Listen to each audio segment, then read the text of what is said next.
Hello everyone, it's Dr. Robert Boostanfar, HRC Fertility here in Los Angeles, specifically in the Encino office, and we do also see patients in the Westlake Village office.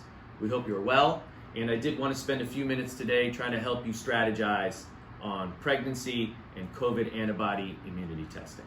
We're back in the office and we are now starting to advise and talk to our patients about, is it safe to get pregnant either through fertility treatment or through natural, spontaneous timed intercourse on a month-to-month basis.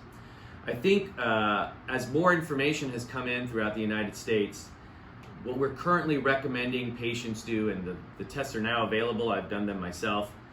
There's two ways to do it. There is a finger stick blood test that you can go to a local primary care office to see if you have been exposed and have antibodies to COVID-19.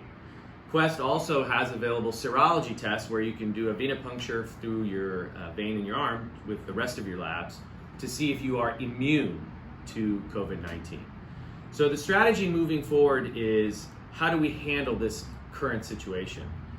The problem that I'm seeing as patients are now trying to re-enter treatment is it safe to wait 1 year or a year and a half to see if a vaccine is available? And is that vaccine going to be the solution to our issues?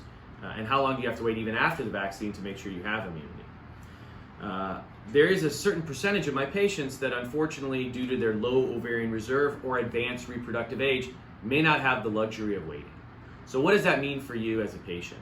What it means is we need you to come in and do your COVID antibody testing. If you are lucky enough to be immune, it's not a complete safeguard from reinfection, but most clinicians are believing that it is at least one step to having some protection from getting it during pregnancy, with the small risk that in the third trimester some pulmonary issues may develop.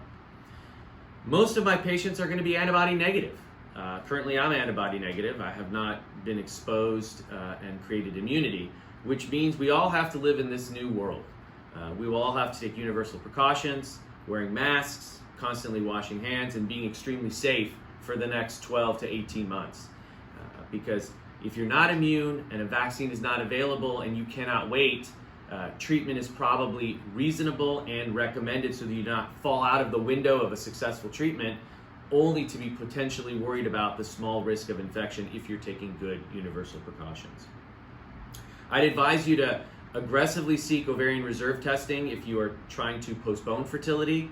Also talk to your doctor about maybe freezing eggs or freezing embryos until you can get more information about whether you're comfortable and it's safe to transfer. And you need to schedule some time and try to schedule a individualized approach for you as a patient with your clinician. We wish you the best. I hope this was a helpful message for you. Thanks so much, Dr. Boostanfar.